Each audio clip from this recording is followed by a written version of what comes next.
Hi friends, ನಮಸ್ಕಾರ. ಸ್ವಾಗತ ನನ್ನ ಚಾನಲ್ಗೆ. ನೀವು ನೋಡ್ತಾ ಇದ್ದೀರಾ ಇಷ್ಟು ಚಾನಲ್. ಇವತ್ತಿನ ಎಪಿಸೋಡ್ನಲ್ಲಿ ಶ್ರಾವಣಕ್ಕೆ ಮಾಡಲೇಬೇಕಾದಂಥ ಸತ್ಯನಾರಾಯಣ ಸ್ವಾಮಿ ಪ್ರಸಾದ ಅಥವಾ ದೇವರ ನೈವೇದ್ಯಕ್ಕೆ ಸಜ್ಜಿಗೆ ಹೇಗೆ ಮಾಡೋದು ಅನ್ನೋ ವಿಡಿಯೋ ಶೇರ್ ಮಾಡ್ತಾ ಇದ್ದೀನಿ. ತುಂಬಾ ಸಿಂಪಲ್ಲಾಗಿ ಪರ್ಫೆಕ್ಟಾಗಿ ಮಾಡುವಂಥ ವಿಧಾನ. ಮಾಡೋದು ಹೇಗೆ ಅಂತ ನೋಡೋಣ. ಮೊದಲಿಗೆ ನಾನು ಇಲ್ಲಿ ಪ್ಯಾನ್ ಬಿಸಿಗೆ ಇಟ್ಕೊಂಡಿದ್ದೀನಿ. ಇದ್ರ ಜೊತೆಗೆ ಪಕ್ಕದ ಒಲೆಯಲ್ಲಿ 1 ಕಪ್ನಷ್ಟು ರವೆಗೆ 1 ಕಪ್ನಷ್ಟು ಹಾಲು ಹಾಕೋತಾ ಇದ್ದೀನಿ. ಇದ್ರ ಜೊತೆಗೆ 1.5 ಕಪ್ನಷ್ಟು ನೀರು ಹಾಕೋತಾ ಇದ್ದೀನಿ. ಟೋಟಲಿ 1 ಕಪ್ ರವೆಗೆ 2.5 ಕಪ್ನಷ್ಟು ನೀರು ಮೆಜರ್ಮೆಂಟಲ್ಲಿ ತಗೋತಾ ಇದ್ದೀನಿ. ಇದನ್ನು ಪಕ್ಕದ ಒಲೆಯಲ್ಲಿ ಕಾಯೋದಕ್ಕೆ ಇಟ್ಕೊಳ್ಳೋಣ. ಇವಾಗ ಪ್ಯಾನ್ ಬಿಸಿಯಾಗಿದೆ. ನಾನು ಟೋಟಲ್ 1 ಕಪ್ ರವೆಗೆ ಅರ್ಧದಿಂದ 3/4 ಕಪ್ನಷ್ಟು ತುಪ್ಪ ಬಳಸ್ತಾ ಇದ್ದೀನಿ. ತುಪ್ಪ ಹೆಚ್ಚಾಗಿ ಹಾಕ್ಕೊಂಡ್ರೆ ಚೆನ್ನಾಗಾಗುತ್ತೆ, ಸಾಫ್ಟಾಗಿ ಆಗುತ್ತೆ. ಹಾಗೆ ತಣ್ಣಗಾದ್ಮೇಲೆ ಕೂಡ ಗಟ್ಟಿಯಾಗಲ್ಲ. ತುಪ್ಪ ಸ್ವಲ್ಪ ಕರಗದ ಮೇಲೆ ದ್ರಾಕ್ಷಿ ಗೋಡಂಬಿ ಹಾಕ್ಕೊಂಡು ಹುರ್ಕೊಳ್ಳೋಣ. ದ್ರಾಕ್ಷಿ ಗೋಡಂಬಿ ನೀವು ಹಾಕಲೇಬೇಕು ಅಂತ ಇಲ್ಲ, ಬೇಕಿದ್ದರೆ ಹಾಕೋಬೋದು, ಬೇಡ ಅಂದರೆ ಸ್ಕಿಪ್ ಮಾಡ್ಕೋಬೋದು. ಹಾಕಿದ್ರೆ ತಿನ್ನೋದಕ್ಕೆ ಚೆನ್ನಾಗಿರುತ್ತೆ.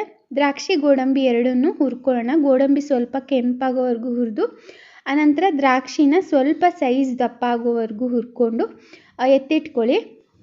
ಸೊ ಅದೇ ತುಪ್ಪ ಏನಿದೆ ಅದಕ್ಕೆ ರವೆ ಹಾಕ್ಕೊಂಡು ಹುರ್ಕೊಳ್ಳೋಣ. ಎಕ್ಸ್ಟ್ರಾ ತುಪ್ಪ ಏನು ಬಳಸೋ ಅವಶ್ಯಕತೆ ಇಲ್ಲ. ರವೆ ಸ್ವಲ್ಪ ಕ್ವಾಂಟಿಟಿನಲ್ಲಿ ಯೂಸ್ ಮಾಡ್ತಾ ಇರೋದ್ರಿಂದ ಅಷ್ಟೇ ತುಪ್ಪ ಸಾಕಾಗುತ್ತೆ. ನೀವು ಹೆಚ್ಚಾಗಿ ಮಾಡಬೇಕು ಅನ್ನೋದಾದರೆ ಇನ್ನೂ ಜಾಸ್ತಿ ಹಾಕ್ಕೊಂಡು ನೀವು ಮಾಡ್ಕೋಬೋದು. ತುಪ್ಪ ಜಾಸ್ತಿ ಹಾಕ್ಕೋಬೇಕು, ಇದು ಇಂಪಾರ್ಟೆಂಟ್ ಆಗುತ್ತೆ.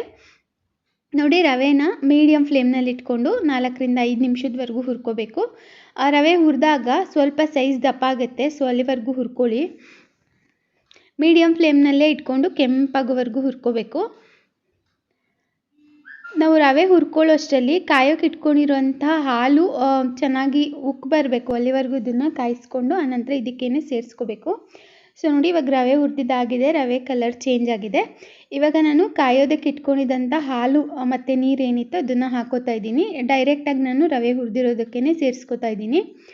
ನೀವು ಬೇಕಿದ್ದರೆ ಹಾಲು ಮತ್ತು ನೀರನ್ನು ಸಪ್ರೇಟ್ ಪ್ಯಾನ್ನಲ್ಲಿ ಹಾಕಿ ಆನಂತರ ಉಪ್ಪಿಟ್ಟು ಮಾಡೋ ಥರ ರವೆನ ಹಾಕ್ಕೋಬೋದು.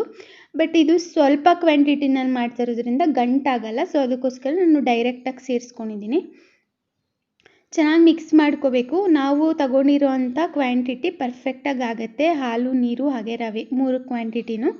ಸೊ ಇದನ್ನು ಇವಾಗ ಚೆನ್ನಾಗಿ ಮಿಕ್ಸ್ ಮಾಡ್ಕೊಳ್ಳಿ. ಗಂಟಾಗದೇ ಇರೋ ಥರ ಮಿಕ್ಸ್ ಮಾಡ್ಕೊಳ್ಳೋದು ಒಳ್ಳೆಯದು. ನೋಡಿ, ಸ್ವಲ್ಪನೇ ರವೆ ತೊಗೊಂಡು ನೀಟಾಗಿ ಈ ಥರ ಮಿಕ್ಸ್ ಮಾಡ್ತಾಯಿರಿ. ಸೊ ನೋಡಿ, ನಾನು ತಗೊಂಡಿರೋಂಥ ಕ್ವಾಂಟಿಟಿ ಪರ್ಫೆಕ್ಟಾಗಿ ಆಗುತ್ತೆ. ಜಾಸ್ತಿ ಗಟ್ಟಿನೂ ಆಗಲ್ಲ, ಜಾಸ್ತಿ ತೆಳುವಾಗೂ ಆಗಲ್ಲ. ಸೊ ನೋಡ್ಬೋದು, ರವೆ ಆದಷ್ಟು ಚೆನ್ನಾಗಿ ಕುಕ್ ಮಾಡ್ಕೊಳ್ಳಿ. ಲಿಡ್ ಕ್ಲೋಸ್ ಮಾಡಿ 1-2 ನಿಮಿಷ ಕುಕ್ ಮಾಡಿದ್ರೂ ಪರವಾಗಿಲ್ಲ. ರವೆ ಚೆನ್ನಾಗಿ ಕುಕ್ ಆಗಬೇಕು, ಇಲ್ಲಾಂದರೆ ರವೆ ಹಾಗೇ ಇರುತ್ತೆ, ಚೆನ್ನಾಗಿ ಕುಕ್ ಆಗಿರಲ್ಲ. ಸೊ ಅದಕ್ಕೋಸ್ಕರ ಲಿಡ್ ಕ್ಲೋಸ್ ಮಾಡಿ ಮೀಡಿಯಮ್ ಫ್ಲೇಮಲ್ಲಿಟ್ಟು 2 ನಿಮಿಷ ಕುಕ್ ಮಾಡಿಕೊಂಡು ಆನಂತರ ಇದಕ್ಕೆ ಸಕ್ಕರೆ ಸೇರಿಸ್ಕೊಳ್ಳೋಣ. 1 ಕಪ್ ರವೆಗೆ ಈಕ್ವಲ್ ಕ್ವಾಂಟಿಟಿನಲ್ಲಿ ಸಕ್ಕರೆ ಹಾಕ್ಕೊಂಡಿದ್ದೀನಿ. ನೀವು ಬೇಕಿದ್ದರೆ ಕಡಿಮೆ ಜಾಸ್ತಿ ಮಾಡ್ಕೋಬೋದು. ನಾನು ತಗೊಂಡಿರೋಂಥ ಕ್ವಾಂಟಿಟಿ ಪರ್ಫೆಕ್ಟಾಗಿದೆ. ನೀವು ಬೇಕಿದ್ದರೆ ಕಮ್ಮಿ ಬೇಕು ಅಂದರೆ 3/4 ಕಪ್ನಷ್ಟು ಕೂಡ ಯೂಸ್ ಮಾಡ್ಕೋಬೋದು.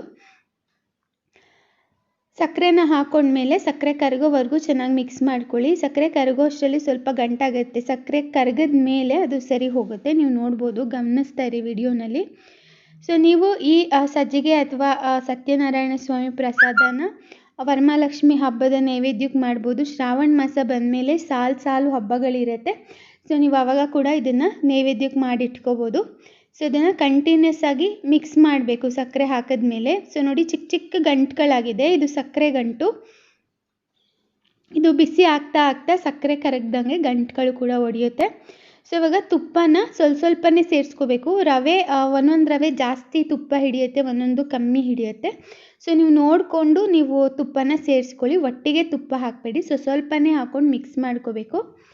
ಸೊ ನೋಡಿ, ನಾನೀಗ ಆಲ್ರೆಡಿ 2 ಸರಿ ತುಪ್ಪ ಸೇರಿಸಿದ್ದೀನಿ. ನಾನಿವಾಗ 3ನೇ ಸರಿ ಕೂಡ 3 ಚಮಚದಷ್ಟು ತುಪ್ಪನ ಹಾಕ್ಕೊಂಡಿದ್ದೀನಿ. ಸೊ ತುಪ್ಪ ಪ್ಯಾನ್ ಸಪ್ರೇಟ್ ಆಗೋವರೆಗೂ ತುಪ್ಪನ ಹಾಕ್ತಾನೆ ಬರಬೇಕಾಗತ್ತೆ.